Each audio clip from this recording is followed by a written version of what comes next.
देखो बेटा, जैसा कि हम लोग जानते हैं कि रेजोनेंस जो है एक ऐसा कंसेप्ट है जिसमें हम कुछ ऐसे स्ट्रक्चर्स और ड्रॉ करते हैं किसी मॉलिक्यूल के, जिस मॉलिक्यूल का एक ही स्ट्रक्चर उसकी सारी प्रॉपर्टीज को एक्सप्लेन नहीं कर पाता है ना बेटा। तो उसके लिए हमने कंडीशंस पढ़ी, जैसे कुछ बातें हैं जिसमें मैंने आपसे कहा कि सारे एटम जो है वो एक ही प्लेन में होने चाहिए, है ना। एक ऐसा क्यों कहा, जिससे कि उनके जो ऑर्बिटल्स होंगे अनहाइब्रिडाइज्ड, वो ऑर्बिटल्स उस प्लेन के परपेंडिकुलर होंगे, तो वे सभी क्या होंगे, एक दूसरे के पैरेलल होंगे। और जब वो पैरेलल होंगे तो उनके बीच की जो ओवरलैपिंग है साइड वाइज, जिससे पाई बॉन्ड बनते हैं, पाई इलेक्ट्रॉन्स जिसमें काम आते हैं, वे पाई इलेक्ट्रॉन्स इजीली एक ऑर्बिटल से दूसरे, दूसरे से तीसरे में शिफ्ट हो सकते हैं, अपनी लोकेशन चेंज कर सकते हैं। पाई इलेक्ट्रॉन्स की इस लोकेशन चेंज करने से जो नए नए स्ट्रक्चर्स बनते हैं उनको हम रेजोनेटिंग स्ट्रक्चर्स बोलते हैं। हम आपको बता चुके थे कि इसमें हमें सिर्फ पाई इलेक्ट्रॉन्स को ही डीलोकलाइज करना है, लोकेशन चेंज करनी है। एटम्स की जो जगह है या उनकी जो लिंकेज है वो चेंज नहीं करनी। ओके बेटा, मतलब मेन स्केलेटन है वो चेंज नहीं करना होता। तो ये जो आपके इलेक्ट्रॉन्स जब आपके घूमते हैं या रेजोनेंस करते हैं, डीलोकलाइज होते हैं, तो उसके लिए कुछ रूल्स है। जैसे मैंने कहा कि अगर हम एक जनरल रेजोनेंस की बात करें जो हम ड्रॉ करते हैं, अगर हम उसकी बात करें बेटा तो वहां पर हम एक तो कॉन्जुगेट सिस्टम देखते हैं, उसमें कोई कॉन्जुगेट सिस्टम होना चाहिए। कॉन्जुगेट सिस्टम्स मैंने आपको बता दिए प्रीवियस वीडियो में क्या क्या होते हैं, और पाई इलेक्ट्रॉन्स क्या होते हैं। फिर हमने कहा कुछ, मैंने आपको रूल्स बताए, जब हम ड्रॉ करें स्ट्रक्चर तो उस ड्रॉ करने में कुछ हमें कंडीशंस फॉलो करनी होती है। और क्या कंडीशंस हैं कि पाई इलेक्ट्रॉन्स को हम इस तरह से डीलोकलाइज करेंगे कि अगर एटम्स के बीच में है तो उसे हम एटम पर लेके आएंगे, या एटम पर है पाई इलेक्ट्रॉन्स तो उसे एटम्स के बीच में लेके आएंगे, मतलब बॉन्ड बनाएंगे, मतलब उसे लॉन पेयर से बॉन्ड पेयर में और बॉन्ड पेयर से लॉन पेयर में कन्वर्ट कर रहे हैं। जब हम ये इलेक्ट्रॉन डीलोकलाइज करें तो इस बात का ध्यान रखें कि उस डीलोकलाइजेशन की वजह से नंबर वन, पास पास के एटम्स पर, जैसे मान लो ये दो एटम्स हैं, इन पास पास के एटम्स पर जो डायरेक्ट जुड़े हुए हैं इन पर सेम चार्ज माइनस माइनस या प्लस प्लस चार्ज ना आ जाए। अगर ऐसा कोई ड्रॉ आपने कर दिया है इलेक्ट्रॉन ट्रांसफर की वजह से तो वो ड्रॉइंग गलत है, वो रेजोनेटिंग स्ट्रक्चर नहीं होगा। दूसरा, जब भी आप इलेक्ट्रॉन ट्रांसफर करोगे तो इसमें जो बॉन्ड है, जो बॉन्ड पेयर है वो चेंज हो जाएगा लॉन पेयर में, तो वो एटम पर आ जाएगा। और जो लॉन पेयर है अगर वो एटम के बीच में आ गया तो वो चेंज हो जाएगा बॉन्ड पेयर में। ये एक दूसरे में चेंज होते रहते हैं। इसीलिए हम रेजोनेटिंग स्ट्रक्चर्स के बीच में एक डबल हेड एरो, ऐसा एरो लगाते हैं जिसमें दोनों साइड में एरो लगा हुआ हो लाइन पर, बोथ साइड। ओके बेटा, अब यहाँ पर तीसरी कंडीशन ये है कि जब हम ये इलेक्ट्रॉन डीलोकलाइज करें, बॉन्ड पेयर बनाए लॉन पेयर से या लॉन पेयर से बॉन्ड पेयर, तो वहां पर ये ध्यान रखें कि अगर सेकंड पीरियड एलिमेंट है, कौन सा एलिमेंट है बेटा, सेकंड पीरियड एलिमेंट है, पीरियड हाँ, एलिमेंट, तो उसमें उसकी जो कोवेलेंसी है, या तो आप उसे कोवेलेंसी कह दो। कोवेलेंसी होती है नंबर ऑफ कोवेलेंट बॉन्ड। क्या होती है covalency? Covalency number of number of covalent covalent bond. Bonds. हाँ, तो उसकी जो आपकी कोवेलेंसी है वो 4 से ज्यादा ना हो जाए। तो अगर सेकंड पीरियड के एलिमेंट होते हैं उनके आउटर मोस्ट ऑर्बिट में 4 ऑर्बिटल होते हैं। इस बात को मैं अब तक लगभग 10-20 बार रिवाइज कर चुका हूँ, याद आ रहा है आपको? तो उसमें 4 से ज्यादा बॉन्ड नहीं हो सकते। और अगर आप बॉन्ड नहीं काउंट कर पा रहे हैं तो टोटल आप इलेक्ट्रॉन देखें कि उसके बैलेंस ऑर्बिट में आपके 8 से ज्यादा इलेक्ट्रॉन नहीं हो। तो बैलेंस इलेक्ट्रॉन कितने, मतलब बॉन्ड पेयर लॉन पेयर सब काउंट करो तो मैक्सिमम इलेक्ट्रॉन कितने हो बैलेंस इलेक्ट्रॉन बेटा? 8 मैक्सिमम। ये बात किसके लिए है? ये बात है फॉर सेकंड पीरियड एलिमेंट।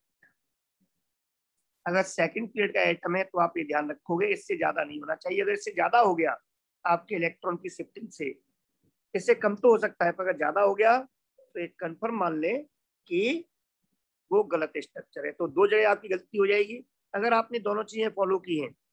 ऐसा भी नहीं हो रहा, सेम चार्ज पास पास नहीं आ रहे, या 8 से ज्यादा इलेक्ट्रॉन भी नहीं हो रहे, तो फिर आपका स्ट्रक्चर जो आपने ड्रॉ किया है वो रेडियोनेटिंग स्ट्रक्चर है।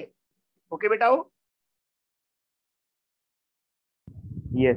फिर हाँ, फिर आपने टेंशन नहीं लेनी है सर ये बुक में दिया नहीं, या ये दिया है, या ये स्ट्रक्चर है या नहीं है। अगर आपने दो बातों का ध्यान रखा है तो रेजोनेटिंग स्ट्रक्चर वो है, कंफर्म। नंबर एक। नंबर दो, जब भी हम ये घुमाते हैं तो ऐसा जरूर हो सकता है कि दो पास पास के जो एटम्स हैं इन पर एक पर लॉन पेयर इलेक्ट मतलब बॉन्ड पेयर लॉन पेयर में कन्वर्ट हो जाए, नेगेटिव चार्ज आ जाए, और उसके पास वाले एटम पर पॉजिटिव चार्ज आ जाए। ये कंफर्म मान ले बेटा, पॉजिटिव चार्ज का मतलब है कि वहां से इलेक्ट्रॉन चले गए और वो ऑर्बिटल वहां पर खाली हो गया। तो पॉजिटिव चार्ज आने की वजह से यहाँ पर एक एम्प्टी ऑर्बिटल आ जाता है, एक ऑर्बिटल एम्प्टी हो जाता है। ओके बेटा। और जब ये दोनों एटम आपस में पहले से जुड़े हुए हैं सिग्मा बॉन्ड से, इसके पास वाले पर ये लॉन पेयर है, तो ये इस एम्प्टी ऑर्बिटल को ये अपना लॉन पेयर बहुत जल्दी से दे करके बॉन्ड बना लेता है। तो इसकी शिफ्टिंग बहुत जल्दी से हो जाती है, दोनों के बीच में डबल बॉन्ड बन जाएगा। बेटा बात क्लियर हो गई? Yes sir. हाँ, तो ये बात थोड़ा ध्यान रखें कि यहाँ पर कॉन्जुगेशन में इलेक्ट्रॉन जो होते हैं वो घूमते हैं, और यहाँ पर अगर आपको कॉन्जुगेशन नहीं दिख रहा है, पास पास दो आपको नेगेटिव पॉजिटिव चार्ज दिख रहे हैं, जिसमें एक में लॉन पेयर है, एक एम्प्टी ऑर्बिटल है, तो आप उसे घुमाओगे। और एम्प्टी ऑर्बिटल वाली बात मैं आपको कई बार बता चुका हूँ, पर आप लोग कई बार इस चीज को इग्नोर कर देते हो। मैंने हर बार आपको बताया है कि हम एटम्स के स्ट्रक्चर ड्रॉ करते हैं मॉलिक्यूल के अंदर, उसके हम इलेक्ट्रॉनिक कॉन्फ़िगरेशन देखते हैं। इसीलिए तो आपको सबसे पहले हम क्या पढ़ाते हैं, एटॉमिक स्ट्रक्चर। जैसे आप इलेक्ट्रॉनिक कॉन्फ़िगरेशन से पता कर लो कि कितने ऑर्बिटल्स उसमें खाली हैं, कितने फुल फिल्ड हैं, कितने हाफ फिल्ड हैं, बताया था बेटा? बोलो। तो यस। जब भी आप हाँ, फिर आपको हमने हाइब्रिडाइजेशन यस सर। पढ़ाया। Very good. उस हाइब्रिडाइजेशन में भी क्या होता है, किसी भी एटम पर आपको अगर ये चेक करना है कि उस पर number of half filled orbital कितने हैं, कितने होने चाहिए, तो किसी भी एटम पर हाफ फील्ड ऑर्बिटल्स कितने होने चाहिए बेटा, जितने उस पर नंबर ऑफ कोवलेंट बॉन्ड्स हैं। क्योंकि कोवलेंट बॉन्ड बनता ही हाफ फील्ड ऑर्बिटल्स की ओवरलैपिंग से है। जब दो एटम दोनों के हाफ फील्ड और एटॉमिक ऑर्बिटल ओवरलैप करते हैं तो मॉलिक्यूलर ऑर्बिटल में दो इलेक्ट्रॉन हो जाते हैं, इक्वल शेयरिंग होती है, तो हम उसे कोवलेंट बॉन्ड कहते हैं। सिग्मा पाई से मतलब ही नहीं है, जितने कोवलेंट बॉन्ड है टोटल सिग्मा पाई सब काउंट करो, जितने कोवलेंट बॉन्ड है उतने उस पर हाफ फील्ड होने चाहिए, क्योंकि हाफ फील्ड ऑर्बिटल से ही बनेगा कोवलेंट बॉन्ड। और अगर मान लो एटम पर उतने हाफ फील्ड ऑर्बिटल नहीं है, तो उस केस में वो कोशिश करेगा हाफ फील्ड ऑर्बिटल उतने ही बनाने की। कैसे?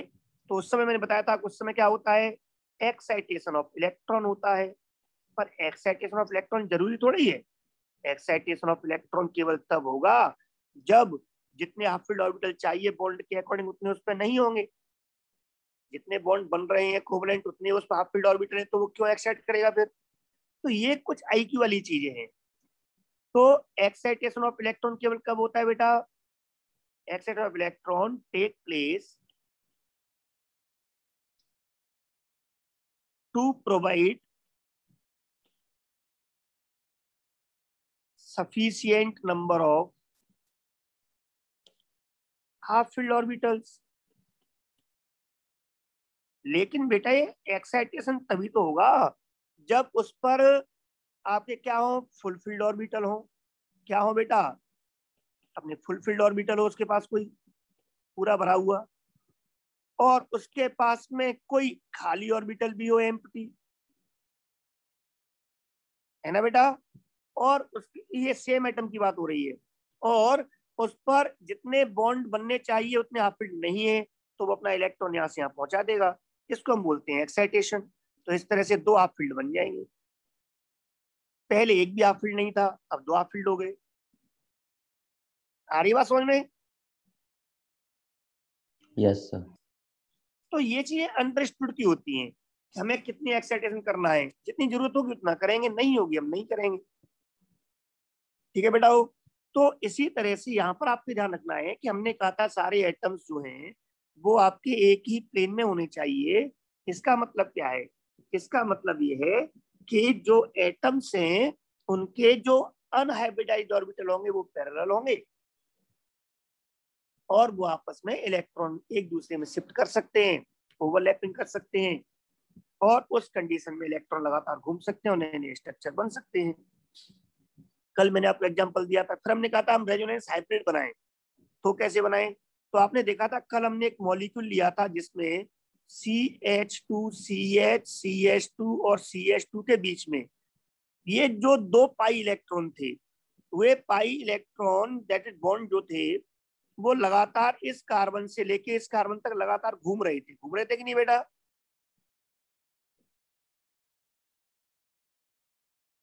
तो मैं यहाँ पे क्या करूंगा कि मैं यहाँ पे इन सारे बॉन्ड्स के बीच में डॉटेड लाइन लगा दूंगा। डॉटेड लाइन क्या शो करती है कि ये रियल स्ट्रक्चर जो है वो जितने भी मैंने इसके स्ट्रक्चर बनाए थे रेजोनेटिंग, उन सबके बीच में कहीं होगा, इन सबके करेक्टर्स कैरी कर रहा होगा।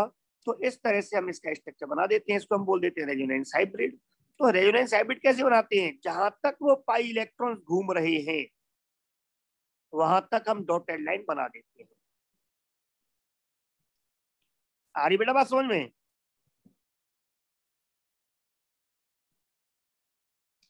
चलो मैं अभी और एग्जांपल लेता हूं, इतना नोट कर लिया आप लोगों ने?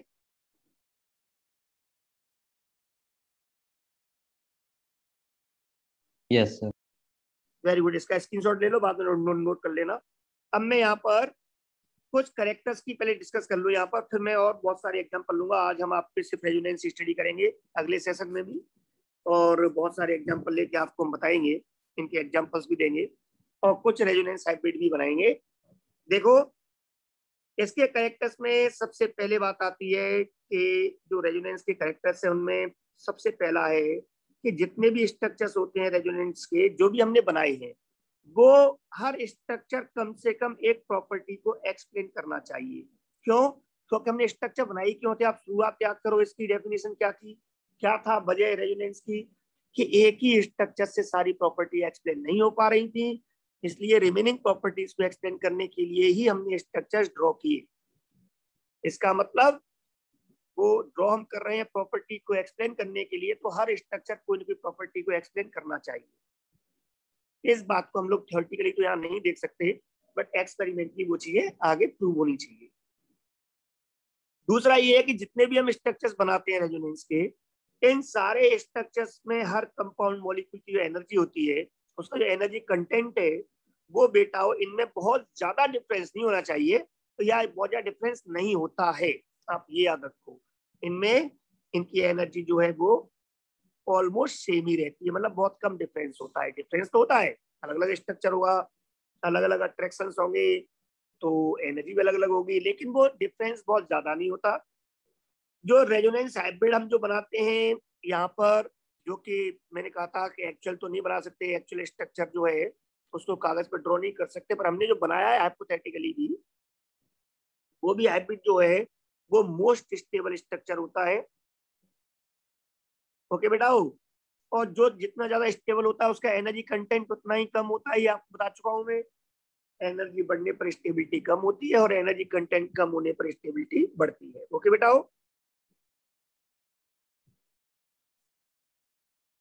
जितना एनर्जी हाँ, जितना एनर्जी कंटेंट ज्यादा होगा उतनी स्टेबिलिटी कम, और जितना एनर्जी कंटेंट कम होगा उतना स्टेबिलिटी ज्यादा।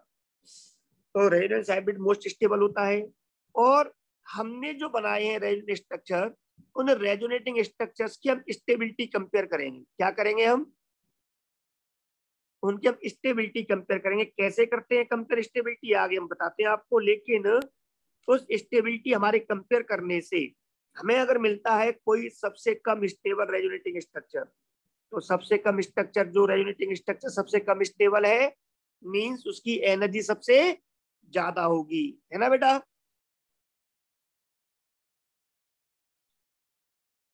मैं इसका कुछ पार्ट इरेज कर दूं बेटा? जो भी लिखा है वो। हाँ, जिससे कि मैं यहाँ पे थोड़ा लिख पाऊँ। देखिए आप ध्यान से, मैं ये कहना चाह रहा हूँ कि रेजोनेंस हाइब्रिड जो है वो मोस्ट स्टेबल है, ठीक है ना। और रेजोनेटिंग स्ट्रक्चर जो है वो मैंने बनाए, उसमें 2, 3, 4 जो भी मैं बनाऊंगा, उनमें जो सबसे कम स्टेबल होगा उसको हम कह सकते हैं लीस्ट स्टेबल। तो अब ध्यान देना आप लोग, मैं यहाँ पर लिखकर चल रहा हूँ, वापस वही मॉलिक्यूल कल बार हम लिख रहे हैं, CH2 double bond CH, CH double bond CH। मैंने इसका स्ट्रक्चर बनाया था, पहले मैं एक इलेक्ट्रॉन घुमाऊंगा, CH प्लस CH नेगेटिव। आपके समझ में आ गया बेटा मैंने क्या किया? यस। पहले मैंने जो एटम के बीच में था उसको एटम पर पहुंचा दिया। अब मैं इसके आगे क्या कर रहा हूं, ध्यान देना।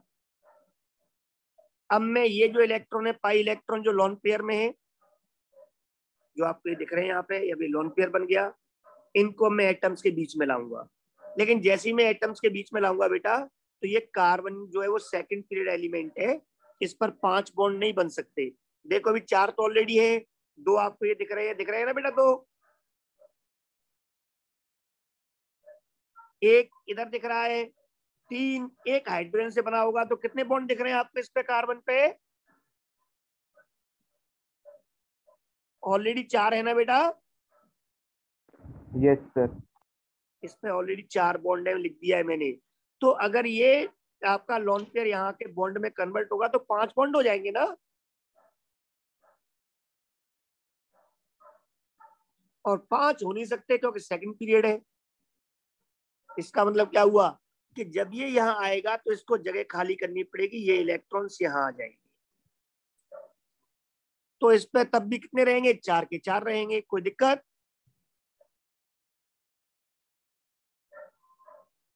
ये बॉन्ड यहाँ आ गया और ये बॉन्ड यहाँ से शिफ्ट हो गया। इस बॉन्ड के इलेक्ट्रॉन कहाँ गए? इस कार्बन पे, तो इस पे आ गया नेगेटिव चार्ज।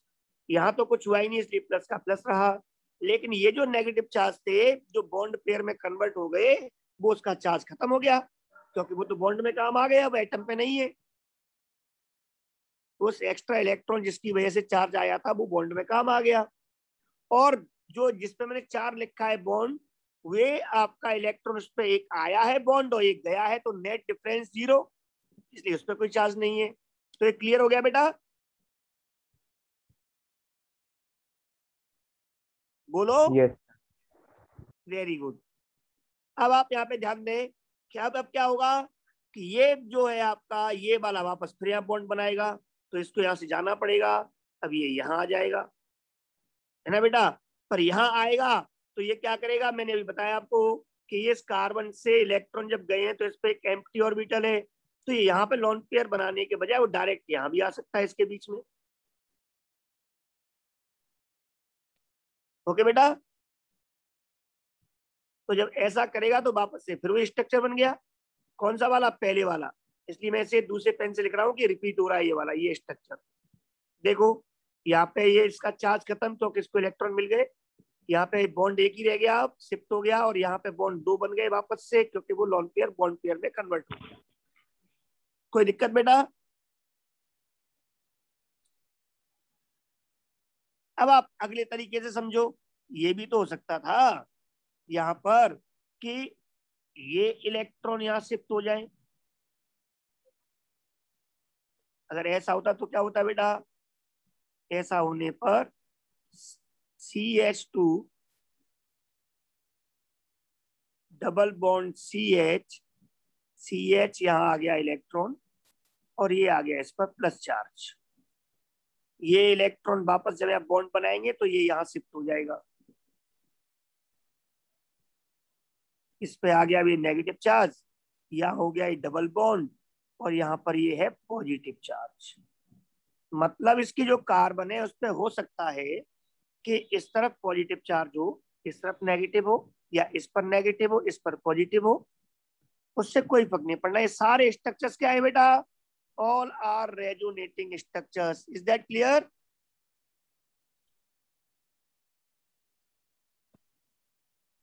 Yes sir. लेकिन मैं अब यहाँ पे बनाना चाहूँ रेजोनेंस हाइब्रिड, तो हाइब्रिड कैसे बनाऊंगा? उसको फिर हम ऐसे लिख देते हैं, एरो लगा के ऐसे, इक्विवेलेंट, क्योंकि ये रेजोनेंस नहीं है। रेजोनेंस तो आपको दिख गया ऊपर, ये रेजोनेंस हाइब्रिड है सारे, वो सॉरी आपके स्ट्रक्चर हैं। अब इन तीनों को मिला के मैं ये बना दूंगा कि देखो साहब, हम इसमें देख रहे हैं कि 4 कार्बन जो है वो आपस में सिंगल बॉन्ड से बॉन्डेड हैं। ये इसका फिक्स स्केलेटन है, ये इसका फिक्स स्ट्रक्चर है, एटम हमने चेंज नहीं किए हैं। बट इनके बीच में जो 2 पाई बॉन्ड थे, 2 पाई बॉन्ड का मतलब जो 4 इलेक्ट्रॉन थे, पाई इलेक्ट्रॉन, वे लगातार इस कार्बन से और एंड के कार्बन तक लगातार घूम रहे हैं। इसको हम बोल देते हैं रेजोनेंस हाइब्रिड। अब क्लियर होगी बात बेटा? Yes sir. Very good.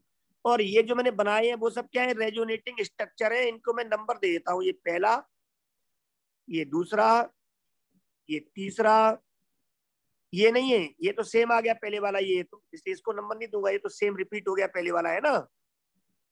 फिर यहाँ पर ये फोर्थ और ये फिफ्थ। कितने स्ट्रक्चर बने? 5।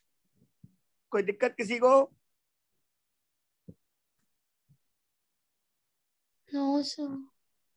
अब हम इन 5 स्ट्रक्चर जो बनाए हैं आपने, या और भी कोई मॉलिक्यूल हो सकता है उसके आप और भी स्ट्रक्चर बना सकते हो, जैसे मैं बनाने जा रहा हूँ। नीचे मैंने एग्जांपल दिया है, उसको देखो आप लोग। मैंने नीचे यहाँ पर एग्जांपल दिया हुआ है, देखो ध्यान से। मैं अब यहाँ पर क्या कर रहा हूँ, देखो बेटा, वो ये मैंने बनाया साइन रेजोनेटिंग स्ट्रक्चर के लिए, रेजोनेंस का। अब मैं यहाँ पे क्या करूंगा कि ये इलेक्ट्रॉन जो है वो एटम पर यहाँ पर आए, और यहाँ आने के बाद में फिर ये आप ये काम एक साथ कर सकते हो, फिर ये यहाँ आएंगे, है ना बेटा?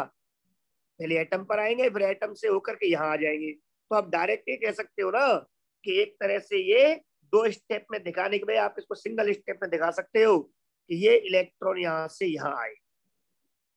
अब हमने एक स्टेप गायब कर दिया, बस आप चाहो तो लिख सकते हो, जैसे मैंने यहाँ पर सारे स्टेप लिखे हैं, देखो लिखे ना सारे स्टेप।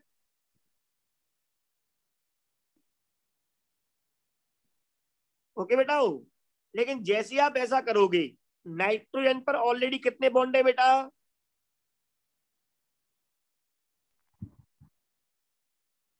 जल्दी बताओ काउंट करके, कितने बॉन्ड है नाइट्रोजन पर? 3। नाइट्रोजन पर 3 बॉन्ड है कि 4 है बेटा? एक ये रहा, 2 ये रहे, एक ये रहा। काउंटिंग नहीं आती आपको? सॉरी सर, मैं सिग्मा बॉन्ड कर रहा था। हम जब बॉन्ड कह रहे हैं, सिग्मा पाई कुछ का ही नहीं। टोटल बॉन्ड कितने नाइट्रोजन पर?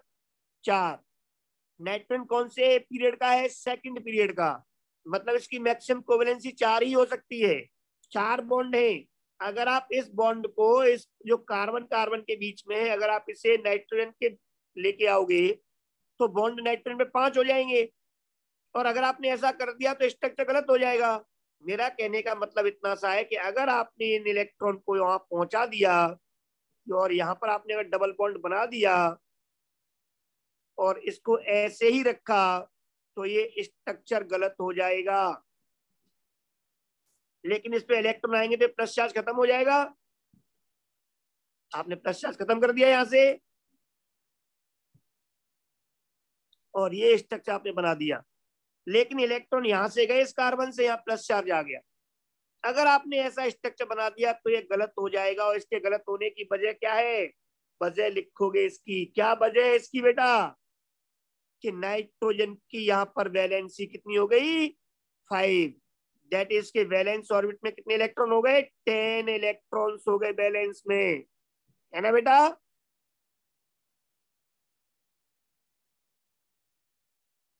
ओके। Yes sir. तो ये यस स्ट्रक्चर सर। गलत हो, तो ये स्ट्रक्चर गलत हो गया, आप ऐसा नहीं कर सकते। तो आप क्या करोगे? जैसा मैंने आपको बताया कि जैसे ही यहाँ पर ये इलेक्ट्रॉन्स आएंगे तो यहाँ से ये ऑक्सीजन वाले इलेक्ट्रॉन जो है वो ऑक्सीजन पर पहुंच जाएंगे। ऐसा होने से क्या होगा कि ये कार्बन से इलेक्ट्रॉन्स गए, यहाँ प्लस चार्ज आ गया, CH यहाँ ये बॉन्ड में कन्वर्ट हो गया, N यहाँ से इलेक्ट्रॉन चले गए तो ऑक्सीजन पर नेगेटिव चार्ज आ गया। यहाँ पर ऑलरेडी पहले से आपका नेगेटिव था इस ऑक्सीजन पर, और इस नाइट्रोजन पे अभी भी पॉजिटिव चार्ज रहा। क्यों रहा?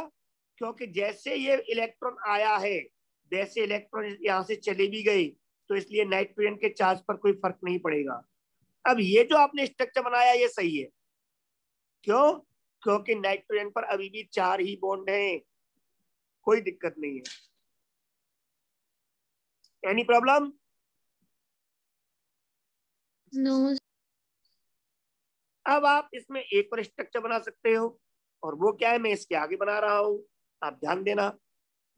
अब यहाँ पर मैं ये करने जा रहा हूं बेटा हो कि अब मान लो इन दोनों ऑक्सीजन में से दोनों पे भाई लोन पेयर तो है दोनों ऑक्सीजन पर, तो ये इसका जो लोन पेयर है इस वाले ऑक्सीजन का, मान लो ये काम आ जाए बॉन्ड बनाने में। जब यहाँ आएगा तो नाइट्रोजन की वैलेंसी 5 नहीं होनी चाहिए, इसलिए ये इलेक्ट्रॉन वापस लौटेंगे एटम पर और एटम से आ जाएंगे एटम्स के बीच में। आप इस स्टेप को डायरेक्ट लिख सकते हो कि ये आगे है इन दो एटम के बीच में से पास वाले एटम्स के बीच में। तो यहाँ पे ऐसा होने से क्या बन जाएगा, CH2 पे चार्ज खत्म, इलेक्ट्रॉन मिल गए। इस बीच वाले कार्बन पे कोई फर्क नहीं पड़ेगा क्योंकि बॉन्ड इधर आया है तो दूसरी तरफ बन गया है, एक तरफ से टूटा एक तरफ बन गया, नेट चेंज 0। इस नाइट्रोजन पे प्लस चार्ज अभी भी है क्योंकि एक बॉन्ड ऑक्सीजन से बना है तो नाइट्रोजन से गया है, तो अब यहाँ पे डबल बॉन्ड बन जाएगा, तो इस वाले ऑक्सीजन पे नेगेटिव चार्ज रहेगा। तो आपने क्या देगा, ये चार्ज जो नेगेटिव अभी इस पे था वो इस पे रह गया। तो ये वापस से डबल हेड एरो क्यों लगाते हैं, एक बार फिर घूमना शुरू हो जाए, अब की बार फिर घूमता हुआ जाए और घूमता हुआ वापस फिर उसी में कन्वर्ट हो जाए, फिर वापस लौट के आएगा, इसलिए डबल हेड एरो लगाते हैं। तो लगातार तीनों स्ट्रक्चर एक दूसरे में चेंज होते रहेंगे। Is that clear? यस। तो इसके कितने स्ट्रक्चर बन गए, 3। अब बनाओ इसका रेजोनेंस हाइब्रिड इन तीनों स्ट्रक्चर से। तो वो हम कैसे बना सकते हैं कि हम यहाँ पे देख रहे हैं कि CH2 CH NO और O ये तो जुड़े हुए हैं, लेकिन इनके बीच के जो ये प्लस और ये माइनस भी यहाँ पर है, लेकिन इसके बाकी जो तो पाई इलेक्ट्रॉन थे, एक ये वाला और एक ये वाला, ये जो 2 पाई बॉन्ड के इलेक्ट्रॉन थे ये लगातार इस एंड से इन एंड तक घूम रहे हैं। ओके बेटाओ, लेकिन ये घूमकर इधर भी आ सकते हैं। तो ये क्या बन गया, ये बन गया रेजोनेंस हाइब्रिड। क्या बन गया, ये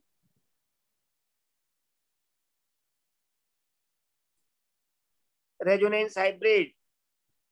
और यहाँ पर अब मैं इनको नंबर दे देता हूं, जो रेजोनेटिव स्ट्रक्चर है, ये रेजोनेटिव स्ट्रक्चर, ये पहला स्ट्रक्चर है इसका, ये दूसरा स्ट्रक्चर है, ये तीसरा स्ट्रक्चर है। अब बात आती है इन स्ट्रक्चर्स को कंपेयर करने की, इनकी स्टेबिलिटी को। तो मेरे बेटाओ इन स्ट्रक्चर रेजोनेटिव स्ट्रक्चर जो होते हैं वो उनमें से कोई एक सबसे कम स्टेबल होगा, लीस्ट स्टेबल, और हाइब्रिड को हम मानते हैं हमेशा मोस्ट स्टेबल। तो उस मोस्ट स्टेबल और लीस्ट स्टेबल के बीच में जो एनर्जी डिफरेंस होगा उसको हम बोलते हैं रेजोनेंस एनर्जी। क्या बोलते हैं बेटा, डिफरेंस को हम क्या बोलते हैं, रेजोनेंस एनर्जी। और ये रेजोनेंस एनर्जी जितनी ज्यादा होती है मेरे बेटाओ, मॉलिक्यूल उतना ही ज्यादा वो स्ट्रक्चर, रेजोनेंस स्ट्रक्चर उतना ही ज्यादा स्टेबल होता है, या पूरा मॉलिक्यूल उतना ही ज्यादा स्टेबल होता है, क्योंकि एनर्जी लॉस्ट हो रही है। यहाँ पर रेजोनेंस इलेक्ट्रॉन्स घूमने की वजह से ये माना जाता है कि मॉलिक्यूल में से एनर्जी लॉस्ट हो गई, तो उतनी एनर्जी मॉलिक्यूल की कम बचेगी। जितनी रेजोनेंस में एनर्जी ज्यादा होगी, रेजोनेंस एनर्जी, उतनी ही मॉलिक्यूल की एनर्जी कम होगी, दैट इज उतना ही ज्यादा स्टेबल होगा। तो रेजोनेंस क्या करता है, मॉलिक्यूल्स को स्टेबलाइज करता है। Is that clear? Yes. Yes sir. Very good. तो ये इसके कुछ पॉइंट्स हैं, करेक्टर्स है, आप इनको याद रखोगे और उसका ओवरऑल कंट्रीब्यूशन उतना ही ज्यादा माना जाएगा।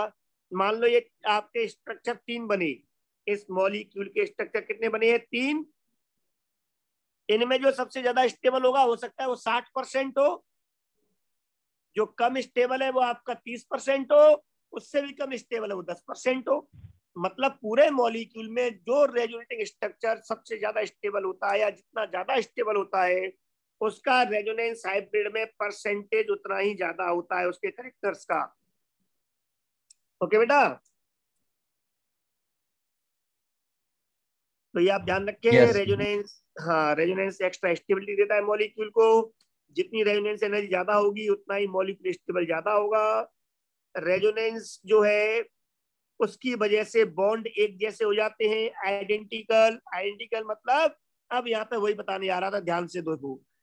अगर कोई भी आदमी आपसे पूछता कि बताओ बेटा CH2 double bond CH double bond CH2 में ये जो बॉन्ड है कार्बन कार्बन के बीच के, क्या इन बॉन्ड की लंबाई बराबर है या अलग अलग है बॉन्ड लेंथ? तो आप बोलते कि सर सिंगल बॉन्ड वाले की लेंथ ज्यादा होनी चाहिए, डबल बॉन्ड वाले में अट्रैक्शन बढ़ जाएगा, एटम्स पास पास आ जाएंगे, बॉन्ड लेंथ कम होनी चाहिए। आप ऐसा ही बोलते ना बेटा? लेकिन यहाँ पर रेजोनेंस होने की वजह से हुआ क्या? रेजोनेंस होने की वजह से बेटा हो, जो डबल बॉन्ड वाला था उसमें तो आ गया सिंगल बॉन्ड का करेक्टर, और जो सिंगल बॉन्ड था इसमें आ गया डबल बॉन्ड का करेक्टर। इलेक्ट्रॉन घूमने से देखो, इसलिए मैंने बना दिया डॉटेड। अब ना कोई सिंगल है ना कोई डबल है, मतलब ना पूरी तरह से डबल है ना पूरी तरह से सिंगल है, तो सारे बॉन्ड की लेंथ है वो बराबर हो जाएगी, और वो लेंथ सिंगल बॉन्ड से कम, क्योंकि डबल बॉन्ड करेक्टर आ रहा है उसमें, और जो डबल बॉन्ड है उसमें से वो जा रहा है, इसलिए उसमें सिंगल बॉन्ड करेक्टर आ रहा है, तो उसकी लेंथ क्या होगी? बढ़ जाएगी। तो आप ध्यान रखें, सिंगल बॉन्ड में क्या आता है? डबल बॉन्ड करेक्टर, और डबल बॉन्ड में क्या आता है? Single bond character. और ऐसा आने के बाद में क्या होता है बेटा? दोनों लेंथ क्या हो जाती है? इक्वल। क्या हो जाती है बेटा? Equal bond length. किसकी वजह से? ड्यू टू रेजोनेंस, इन इलेक्ट्रॉन्स के घूमने की वजह से। ये इलेक्ट्रॉन अब फिक्स नहीं है इस जगह पर, ये फिक्स नहीं है, ये घूम रहे हैं चारों एटम्स के बीच में। इज दैट क्लियर बेटा? Yes, sir. तो अगला करेक्टर है कि रेजोनेंस की वजह से क्या होता है? आइडेंटिकल बॉन्ड लेंथ हो जाती है, पर किस किस की? जहां रेजोनेंस होगा। फॉर एग्जांपल, अगर मैं आपके सामने ये मॉलिक्यूल ले लेता बेटा CH2 डबल बॉन्ड CH3, और आपसे पूछता बताओ ये दोनों जो बॉन्ड लेंथ है, कार्बन कार्बन का ये बॉन्ड और कार्बन कार्बन का ये बॉन्ड, बताओ किसकी बॉन्ड लेंथ ज्यादा होगी? तो आप कहते कि A से B की बॉन्ड लेंथ ज्यादा होगी। यहाँ दोनों बॉन्ड आइडेंटिकल नहीं होंगे, तो बॉन्ड लेंथ का ऑर्डर क्या होगा? क्योंकि यहाँ पर रेजोनेंस नहीं है। और रेजोनेंस क्यों नहीं है? क्योंकि इसमें कॉन्जुगेशन नहीं दिखा आपको, कॉन्जुगेट सिस्टम नहीं है। लेकिन यहाँ पर सारे बॉन्ड क्या हो गए बेटा? इक्वल। अगर इसकी बॉन्ड लेंथ A है, इसकी B है, इसकी C है, तो A is equal to B, B is equal to C। Is that clear? Yes sir. यही हुआ था बेंजीन में, जो हमने फर्स्ट डे आपको एक्सप्लेन किया था रेजोनेंस में। बेंजीन में ना कोई डबल ना कोई सिंगल रहा, इलेक्ट्रॉन लगातार घूमने से रेजोनेंस आने की वजह से सारे बॉन्ड आइडेंटिकल हो गए, बॉन्ड लेंथ इक्वल हो गई। जब रेजोनेंस नहीं होगा तो इक्वल नहीं होंगी। ओके बेटा हो? Yes, sir. जितने ज्यादा आप रेजोनेटिंग या कैनोनिकल स्ट्रक्चर बना सकते हो, वो मॉलिक्यूल उतना ही ज्यादा स्टेबल होता है, या यूं कह दें कि वो मॉलिक्यूल में एनर्जी रेजोनेंस उतनी ज्यादा होगी। ज्यादा रेजोनेंस मींस ज्यादा लॉस ऑफ एनर्जी। अब रेजोनेटिंग जो स्ट्रक्चर्स हैं इनकी स्टेबिलिटी कंपेयर कैसे करते हैं? ये इसके रूल्स हैं। जितना ज्यादा उसमें बेटा डबल बॉन्ड ज्यादा होंगे या सिंगल बॉन्ड में, total covalent bond sigma pi दोनों काउंट करो, जितने कोवलेंट बॉन्ड ज्यादा होंगे वो उतना ज्यादा स्टेबल होगा।